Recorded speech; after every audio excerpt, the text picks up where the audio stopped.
Hello दोस्तों, मैं सभी का स्वागत करता हूं अपने channel Roj Singh tricks and studies पर। दोस्तों, आज हम एक बहुत ही बड़ा टॉपिक को लेकर के बात करने जा रहे हैं जो कि हर एक बच्चों को प्रभावित करने जा रही है। हाँ, सही सुना आपने, हर एक बच्चों को वो प्रभावित करने जा रही है, क्योंकि आप लोगों सभी ने सुना होगा न्यू एजुकेशन पॉलिसी। तो दोस्तों, सभी कोई सुना है, मगर मैं आपको आज बताऊंगा कि इसके अंदर क्या क्या चेंजेस आई है, हमारे एजुकेशन सिस्टम में क्या क्या चेंजेस आई है। मेघालय एजुकेशन सिस्टम को पूरी तरह से ख़त्म कर दे जाने की सोच रखी है हमारे सरकार ने। हमारे मौजूदा सरकार माननीय श्री नरेंद्र मोदी जो हमारे प्रधानमंत्री हैं, उनके अध्यक्षता पर, उनके नेतृत्व पर जो कैबिनेट कमेटी से ये हमें ये न्यू एजुकेशन पॉलिसी जो है, ये एक तरह का विधेयक है, ये हमें मिला है। तो दोस्तों, आज हम जानते हैं इस पॉलिसी के बारे में कि ये क्या है। तो शुरू से हम एक एक बिंदु पर बात करेंगे। जैसे कि आप जानते होंगे कि 34 साल बाद आई भारत की नई शिक्षा नीति, स्कूल कॉलेज की व्यवस्था में बड़े बदलाव। मोदी कैबिनेट ने नई शिक्षा नीति 2020 को मंजूरी दे दी है। मौजूदा शिक्षा नीति 1986 में लाई गई थी, अंतिम बार इसे 1992 में संशोधित किया गया था।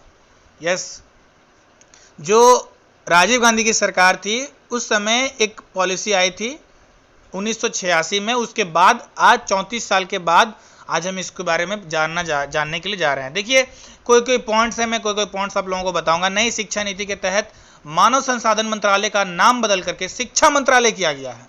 क्या दोस्तों? मानव संसाधन मंत्रालय, the ministry of human resources को चेंज करके शिक्षा मंत्रालय, मिनिस्ट्री ऑफ एजुकेशन रखा गया है। ये सबसे बड़ा बदलाव है। उसके बाद क्या है? नई शिक्षा नीति के तहत यूनिवर्सिटी और उच्च शिक्षण संस्थाओं में प्रवेश के लिए कॉमन एंट्रेंस एग्जाम, ये तो आप लोगों सभी को पता होगा। उसके बाद हम बात करेंगे जो 2015 में जब सरकार आई थी, तो बीजेपी की मैनिफेस्टो होता है। एक मैनिफेस्टो क्या होता है मैं बता देता हूँ। मैनिफेस्टो का मतलब होता है कि अगर कोई गवर्नमेंट बनेगी तो उनका एक मैनिफेस्टो, एक बुक होता है जिसमें पॉलिसीज लिखी हुई रहती है कि कौन सी पॉलिसीज को वो अपने सरकार में आने के बाद वो हमारे लिए लागू करेगी। मैंने क्या क्या चीज़ें हैं वो हमारे लिए करेगी, वो चीज़ है मैनिफेस्टो। ओके, तो मैनिफेस्टो में था कि हम जो शिक्षा व्यवस्था है उसको थोड़ा चेंज करके एक न्यू एजुकेशन सिस्टम को लाएंगे। ठीक है दोस्तों, हम धीरे धीरे बात करेंगे, एक एक बिंदु पर बात करेंगे। ओके, हाँ दोस्तों, एक पॉइंट हम और देखेंगे। बहुत सारे पॉइंट्स हैं, मगर हम कुछ पॉइंट्स को डिस्कस करेंगे जो कि बहुत ज़्यादा मेजर है और बहुत ज़्यादा इंपॉर्टेंट है। देखिए, शिक्षा प्रणाली में बदलाव करते हुए उच्च गुणवत्ता और व्यापक शिक्षा तक सबकी पहुंच सुनिश्चित की गई है। इसके जरिए भारत का निरंतर विकास सुनिश्चित होगा। साथ ही वैश्विक मंचों पर आर्थिक विकास, सामाजिक विकास, समानता और पर्यावरण की देखरेख, वैज्ञानिक उन्नति और संस्कृति संरक्षण के नेतृत्व का समर्थन करेगा। देखिए, ये जो प्रणाली बदलेगी तो लोगों को, जो भी स्टूडेंट्स रहेंगे, वो स्टूडेंट को हर एक तरह का एक्टिविटीज़ को उनको वहाँ पर कराया जाएगा। सभी तरह का जो कला है, संस्कृति है, जो कल्चर है उनका, तो हर एक चीज़ों को, आर्थिक विकास कैसी होती है, तो हर एक चीज़ों को इस एजुकेशन सिस्टम के अंदर जो पॉलिसी आई है, ये एक्ट बनने तक हमको वेट करना है। एक्ट बनने के बाद हम सारे स्कूलों में ये सब को देखेंगे। तो ये सब चीज़ें हमारे भारत में होने जा रही है दोस्तों, तो हम इसका समर्थन करना है और इसका पूरा लाभ उठाना है। हाँ दोस्तों, अब हम एक एक बिंदु पर बात करेंगे। जैसे कि हम पढ़ सकते हैं, शिक्षा को गैर शैक्षणिक कार्य से हटाया जाएगा, सिर्फ चुनाव ड्यूटी लगेगी। BLO ड्यूटी से शिक्षक हटेंगे, BDM MDM से भी शिक्षक हटेंगे। ठीक है, स्कूल में MS, हाँ दोस्तों, जो मेन टॉपिक है हम उसी पर बात करेंगे क्योंकि वीडियो लंबा हो जाएगा। तो सबसे पहली बात है कि 3 लैंग्वेज बेस्ड स्कूल की शिक्षा होगी। 3 लैंग्वेज बेस्ड क्या है मैं बताता हूँ। सबसे पहली लैंग्वेज जो आपकी मातृभाषा है, जो भी है, उसके बाद आपका जो हिंदी है, उसके बाद जो है इंग्लिश है। ये और एक सिस्टम मैं आपको बताना चाहूँगा, 5+3+3+4। ये क्या है 5+3+3+4? देखिए, जो प्राइमरी एजुकेशन है, जो कि स्टैंडर्ड 2 तक है, ठीक है, वो 5 के अंदर आएगी। जैसे KG होता है, LKG होता है, UKG होता है, 1 2, तो 2 तक क्या होंगी प्राइमरी एजुकेशन, इसमें लोगों के जो फाउंडेशन कोर्स, हम इसको कहेंगे फाउंडेशन कोर्स कहेंगे, और ये प्रणाली को पूरी बंद कर खत्म हो जाएगी। जो 10+2 की जो प्रणाली थी ना, सिस्टम था ना, वो पूरी की पूरी खत्म होकर के 5+3+3+4 होगा। ठीक है, तो 5+3+3+4 क्या है? 5 का मतलब हो गया केजी से लेकर के स्टैंडर्ड 2 तक, इसमें बच्चों को फाउंडेशन कोर्स, जैसे कि बोलते हैं ना कि धीरे धीरे उनके मन में पढ़ाई के बारे में थोड़ी थोड़ी जानकारी उनके मन में बैठाना होता है। थोड़ा सा मतलब वो 2 तक बोलते हैं कि उनका बचपना दिमाग होता है, तो धीरे धीरे उनको पढ़ाई के बारे में छोटा छोटा जानकारी दिए जा सकते हैं। प्ले स्कूल से हम स्टार्ट करके थोड़ा सा अपना जो पढ़ाई है उसको धीरे धीरे डेवलप कर सकते हैं। ठीक है, उसके बाद जो 3 से 3, 4, 5, इसमें बच्चे थोड़ा सा उससे अपग्रेड होते हैं। फाउंडेशन कोर्स के बाद थोड़ा सा अपग्रेड होते हैं, उनमें थोड़ी सी नॉलेज आती है, थोड़ी सी समझ आती है, उतनी मेच्योरिटी नहीं बोलेंगे मगर थोड़ी बहुत समझ आ जाती है 5 तक। उसके बाद जो 5, 6, 7, ये 5, 6, 7 ये मेच्योरिटी लेवल का, सॉरी 6, 7, 8 जो है ये पूरा मेच्योरिटी लेवल का है। बच्चे थोड़े बहुत नहीं बल्कि समझदार हो जाते हैं और उनको सब चीज जो करिकुलम एक्टिविटीज है वो एक्टिविटीज करने के लिए सक्षम होते हैं। ठीक है, तो 5+3+3+4 ये हमेशा याद रखिए। 10+2 अब खत्म हो चुका है इस पॉलिसी के आने के बाद। ठीक है, तो 5+3+3+4, 5 मैंने बता दिया, 3, 6, 7, 8, 6, 7, 8 से दोस्तों क्या होगे ना, जितने भी स्टूडेंट्स हैं बहुत ही उनके लिए बहुत ही लाभदायक है 6, 7, 8 का जो उनके जो पढ़ाई की जो बीच में जो एक्टिविटीज होंगी। जैसे कि आप देख सकते हैं कि बहुत सारे ऐसे देश होती है जो कि कंप्यूटर कोडिंग, प्रोग्रामिंग करना, सॉफ्टवेयर अपग्रेड करना, सॉफ्टवेयर बनाना, इन सब तरी चीज़ों की बहुत सारी कंट्रीज में पढ़ाई 6, 7 से ही स्टार्ट हो जाती है, मगर हमारे यहाँ नहीं होती थी। मगर ये पॉलिसी आने के बाद हमारे बच्चे, यस दोस्तों, हमारे बच्चे जो हैं करिकुलम एक्टिविटीज़ को करेंगे, कोडिंग करना सीखेंगे, सॉफ्टवेयर अपग्रेड्स करना सीखेंगे, एप्लीकेशन बनाना सीखेंगे, मतलब कंप्यूटर से रिलेटेड हर एक जानकारी उनको दी जाएगी 6 से ही। दोस्तों ये बहुत ही बढ़िया अपॉर्चुनिटी है हमारे बच्चों लोगों के लिए।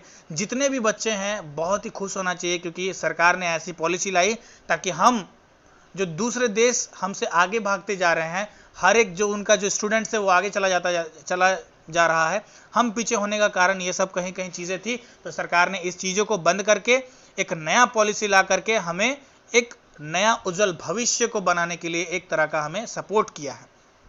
ठीक है दोस्तों, उसके बाद हम 8, 9, 10, 11, सॉरी 8 तक तो हो गया, 9, 10, 11, 12 ये 4 में आ गया। ठीक है, ये 4 में आ गया, तो इसमें भी आपको जो पहले थी वही रहेंगी, मगर कुछ कुछ बदलावें आएंगी और भी अभी पूरा तरह से डिक्लेयर नहीं हुआ है, उसमें भी कुछ कुछ बदलावें आएंगी। और मैं एक बहुत बड़ा बदलाव बताना चाहूँगा। ये बदलाव क्या है? ये बदलाव है हमारे ग्रेजुएशन लेवल की। ठीक है, तो कोई किसी तरह का चेंजेस जो है ना हम यहाँ पर देखेंगे। क्या तरह का चेंजेस देखेंगे ग्रेजुएशन लेवल में, मैं बता रहा हूँ। हाँ, वो बदलाव था मल्टीपल एंट्री एंड एक्सिट। ये क्या है मल्टीपल एंट्री एंड एक्सिट? देखिए, पहले क्या होता था कि अगर आप कोई भी सब्जेक्ट को लिए 12th में, तो उसी रिलेटेड कोई सब्जेक्ट को आपको लेना पड़ता था। आपका स्ट्रीम सिस्टम था। एक स्ट्रीम सिस्टम पूरी तरह से खत्म हो चुकी है। एक पूरा तरह से एक लिस्ट आएगा, आप उसमें से, जैसे 12th आप किसी से भी किए हो, कॉमर्स से किए हो, आर्ट्स से किए हो, साइंस से किए हो, तो आपको उसी रिलेटेड बेस्ड आपको सब्जेक्ट्स को लेना पड़ता था और वहाँ पर आप जा सकते थे। मगर अभी क्या है, स्ट्रीम सिस्टम खत्म हो चुका है। आप कोई भी सब्जेक्ट लेकर पढ़िए, ग्रेजुएशन में दूसरा सब्जेक्ट लीजिए, कोई दिक्कत नहीं, आप पढ़ सकते हैं। हर तरह के सब्जेक्ट को आप पढ़ सकते हैं, हर तरह सब्जेक्ट को आप पढ़ने के लिए फ्री हैं, आराम से आप पढ़ सकते हैं, कोई दिक्कत नहीं है। हाँ, और हम एक एक बिंदु पर बात करेंगे, जैसे कि विज्ञान और गणित को बढ़ावा दिया जाएगा। हर एक सीनियर सेकेंडरी स्कूल में साइंस और मैथ विषय अनिवार्य होगा। देखिए, विज्ञान और गणित ये दो बहुत ही मेन सब्जेक्ट होते हैं, तो इन पर बहुत ही ज़्यादा जोर तरह से ध्यान दिया जाएगा और सभी को ये अनिवार्य होगा। सभी विषयों में, सभी क्लासेस में ये अनिवार्य हो गया। स्थानीय भाषा में भी शिक्षा के माध्यम होगी। मैंने आपको बताया कि मदर टंग होगा, हिंदी होगी, उसके बाद इंग्लिश होगी, मैंने थ्री लैंग्वेज सिस्टम होगा। ठीक है, उसके बाद स्कूलों में राजनीति व सरकार का हस्तक्षेप लगभग समाप्त हो जाएगा। ठीक है, जितना भी है स्कूल में राजनीति और सरकार का जो हस्तक्षेप होता था वो धीरे धीरे समाप्त हो जाएगा। ठीक है, उसके बाद क्या है, क्रेडिट बेस्ड सिस्टम होगा जिसमें कॉलेज बदलना आसान और सरल होगा। बीच में कोई भी कॉलेज बदला जा सकता है। देखिए मैंने आपको बताया कि मैं आपको बताया कि यहाँ पर हमारे जो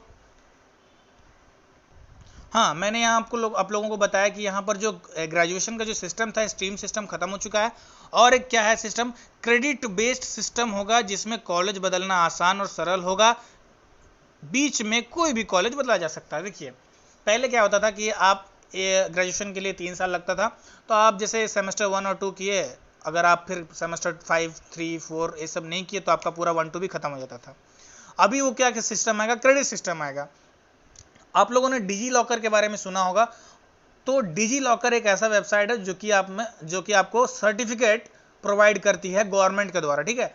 तो वहां पर क्या होता है, आप अगर ग्रेजुएशन में 1 साल भी अगर आप पढ़ाई किए, 2 साल भी अगर पढ़ाई किए, तो वो 1 साल और 2 साल का आपको सर्टिफिकेट मिल जाएगा। जिस तरह का भी सर्टिफिकेट हो आपको मिल जाएगा वो सर्टिफिकेट। ऐसा नहीं है कि आप जो पढ़ाई की वो आपका व्यर्थ चला जाएगा। तो दोस्तों ये बहुत ही अच्छा पॉलिसी है मेरे हिसाब से, according to myself, according to me it is a very interesting policy, ठीक है। और एक चीज़ है कि मैं आप लोगों को बताना चाहता हूँ, हमारे शिक्षा व्यवस्था में बहुत सारी कमियां थी, मुझे लगता है कि वो सब अब दूर हो रही है। तो दोस्तों अगर ये वीडियो आप लोगों को अच्छा लगे तो प्लीज़ इसे शेयर कीजिए, बहुत ज़्यादा शेयर कीजिए, क्योंकि एक तरह का सिस्टम खत्म हो रहा है। इंग्लिश का पूरा सिस्टम को धीरे धीरे मोदी जी समाप्त भी कर रहे हैं। तो हमारे मदर टंग